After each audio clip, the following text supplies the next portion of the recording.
mga idol, shout out. Kasama ko yung jowa ko. Guys, muna kami sa Kibyang Tunnel.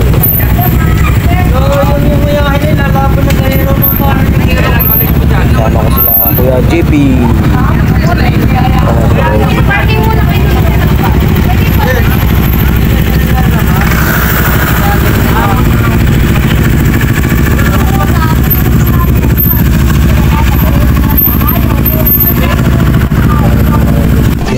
Alam mo, kapag tumatanda na pala tayo, mas priority na natin yung paano maging masaya. Marirealize mo na mas masarap i-enjoy ang buhay pag masaya ka. Di mo kailangan makipagtalo sa mga taong walang bilib sa'yo as long as nag-enjoy ka naman sa ginagawa mo. Maiksi lang ang buhay natin, hindi natin kailangan makipag-argumento. Positive people will always choose happiness. Kaya kung saan ka masaya, tuloy mo lang. Enjoy lang natin ang ating buhay kung saan tayo nagiging masaya. Hey, hey, hey, you. Walang ibang sasarap sa pagtitinginan natin. Sana ay di na mawakas itong awit ng pag-ibig.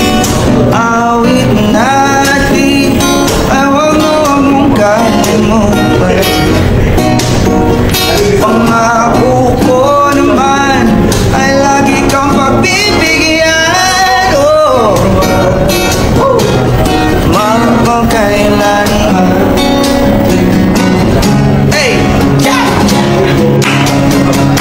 Ang isang pag-ibig ay parang nagsangan na pang dalawa. Kaya't sa ating awit tayo ay magbigayan. Ulitin mo at isasin mo. Ulitin mo.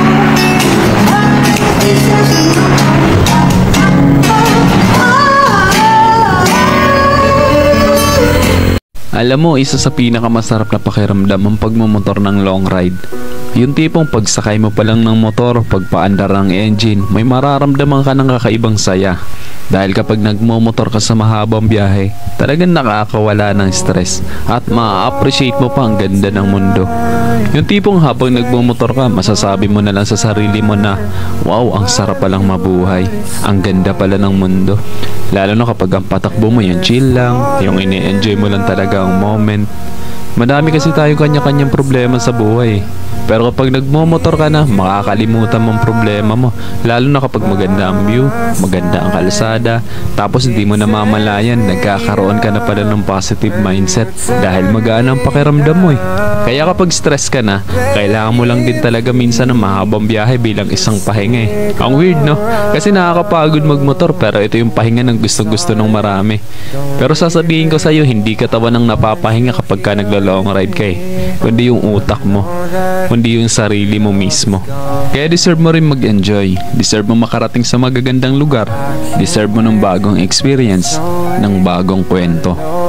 Ang buhay ay isang mahabang biyahe. Madami kang pagdadaan ng iba't ibang uri ng kalsada. Malubak, mabuhangin, madulas.